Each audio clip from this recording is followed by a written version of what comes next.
Everything's so tasty. A bit too hot at times, but still super tasty. I'm sorry, miss, but our tables are full. Shall we try somewhere else, Granny? But it smells so delightful. Can we really not eat here? My poor legs can't go on for much longer. Well, you could always check with some of the other guests and see if anyone's happy to share a table. Okay, I'll ask around.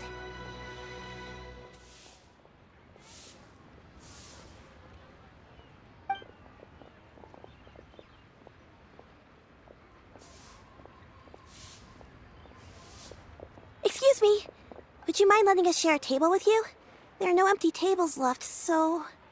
Ah, well, Paimon doesn't mind. What about you guys?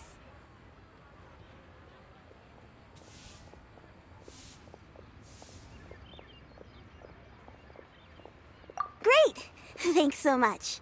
My name is Shuyu, and this is my granny, Yuendai. Granny? Yep.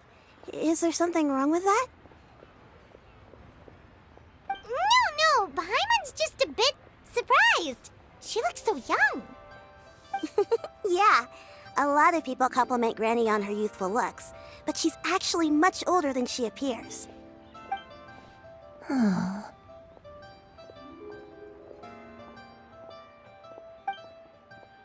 Granny? Why don't you take a seat? Come on, it's not polite to stare.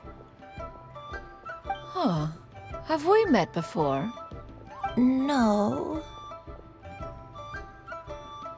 Tis a fated meeting, then. Please, take a seat. What would you like to eat, Granny? I can order for you. I want braised earthworms. They always pop up out of the ground after a rainstorm. No, not this again. Granny, there's no braised earthworms on the menu. Braised earthworms? Well, that sounds weird. Do people actually eat that?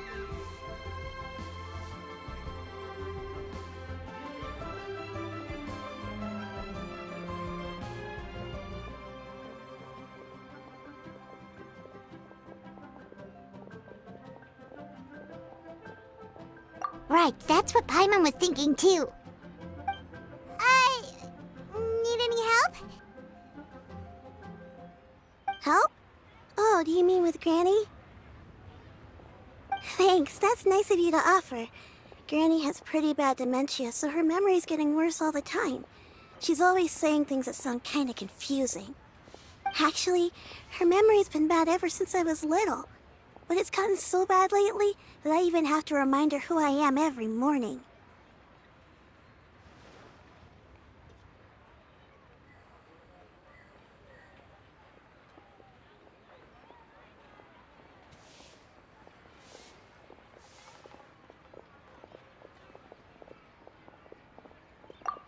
They died young.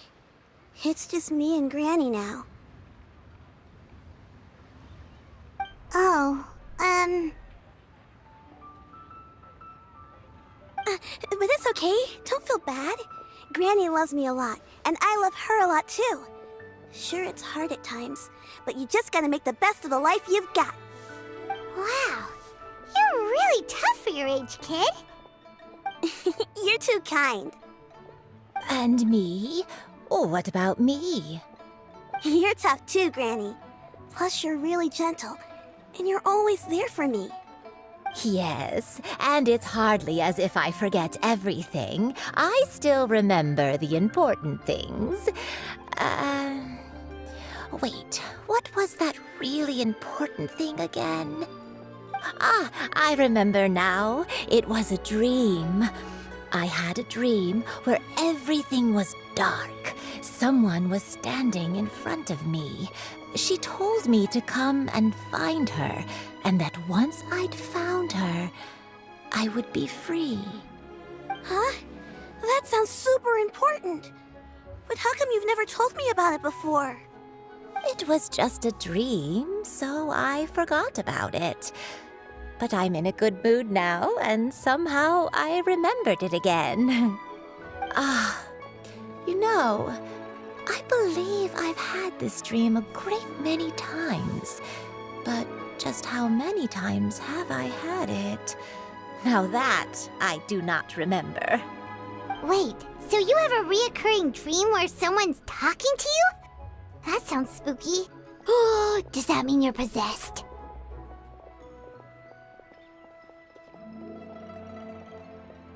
Unlikely. Her eyes are clear and her breathing remains calm and level. One sees no signs of possession. Are you sure? Who do you take me for? Is one not an adept? Am I not an expert? Huh, you're right.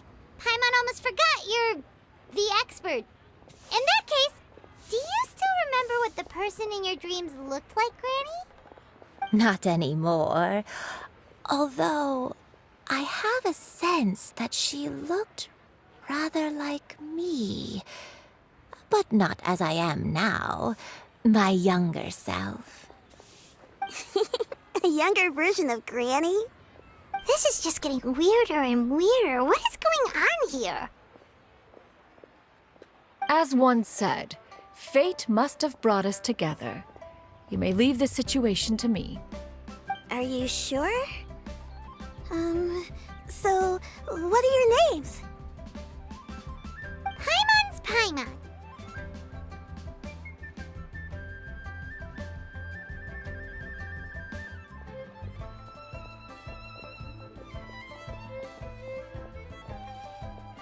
Just Shenyun is fine.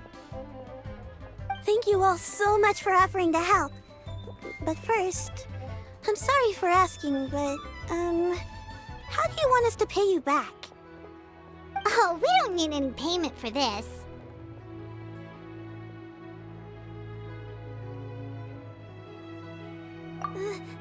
Thank you so much!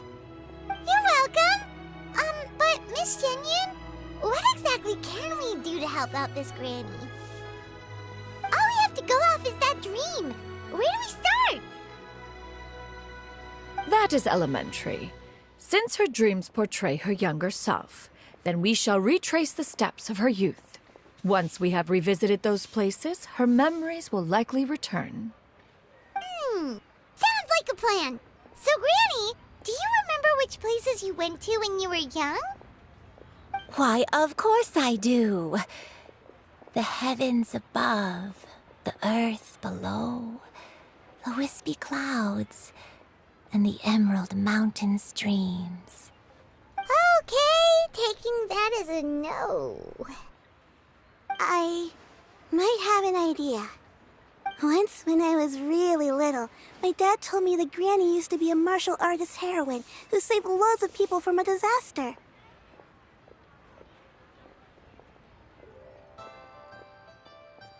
If it's true, then maybe they wrote about it in the history books or something. A martial arts heroine? Oh, Shinto knows tons about Liyue's chivalric traditions. If anyone knows about the heroes of the past, it's him.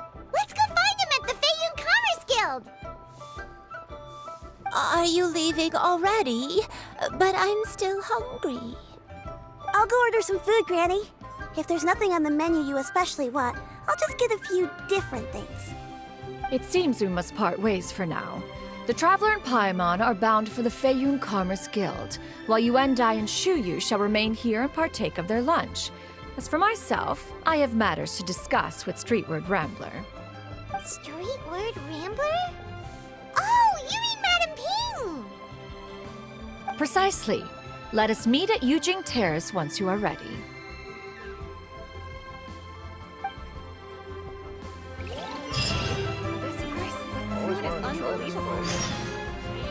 Everyone, please eat to your heart's content.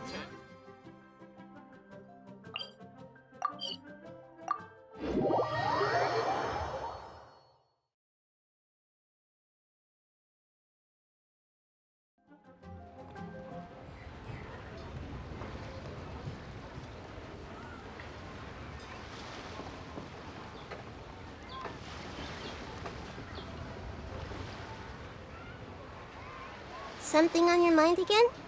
Let's work through it together. 2 heads are better than one.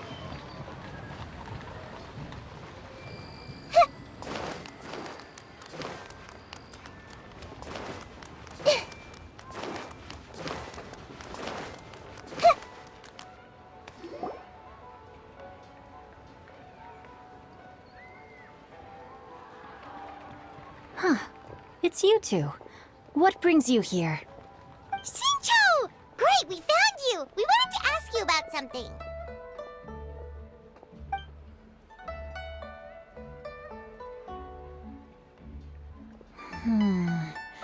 That's not a whole lot of information to go off of. I don't know if I can say for sure.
I can't pinpoint her identity from your description alone. But considering her age, I am reminded of a nameless heroine who's been featured in various chivalric novels. Nameless heroine? That's right. The novels often speak of a great drought from 50 years ago. As the people suffered, a nameless heroine appeared and began to clear away evil spirits in bandit camps. The people idolized her, but never learned her name. All they knew was that she always acted alone.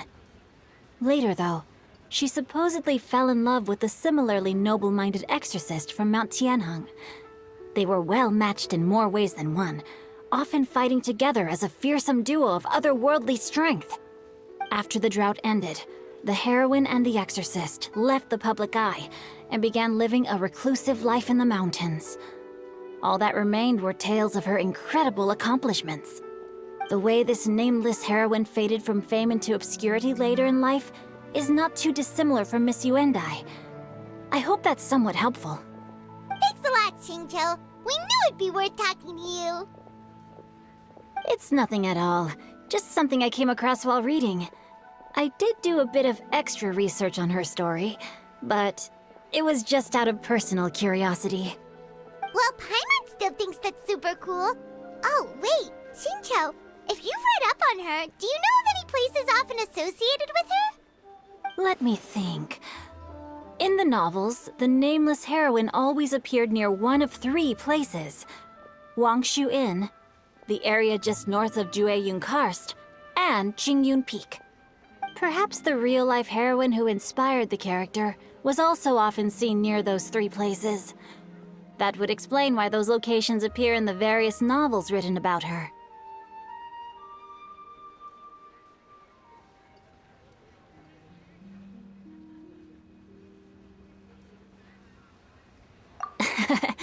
You're welcome. To be honest, I found some parts of the story confusing when I first came across it. If Miss Yuendai was indeed the original inspiration for the character, she may just be able to help me put the pieces together. It's rare for a chivalric hero to fade into obscurity during their lifetime, even after retiring from the public eye. But no one ever saw or heard from the nameless heroine again.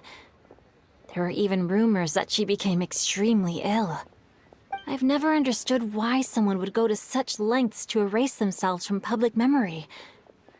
It's almost as if she was trying to hide from something. There's probably far more to the story than what's been written. We'll be sure to tell you if we manage to uncover the truth. That's a deal.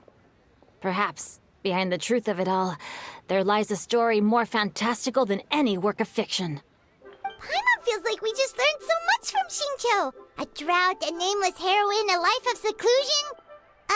Wait, why does the story sound super familiar? Oh, right! There's a drought in this story, too!